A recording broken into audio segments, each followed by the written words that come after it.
How to clear cookies on Hopper app. Hopper is a mobile application for travel that predicts the best times to book flights and hotels to save money.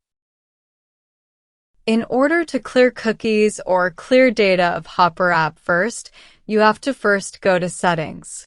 Scroll down. Find the option Apps and click on Apps.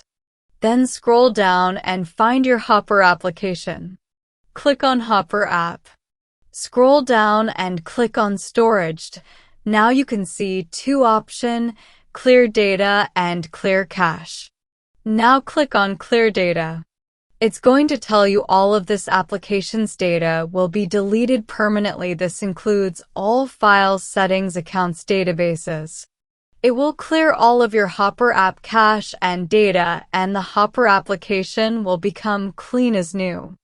Click on OK. That's it. Thanks for watching.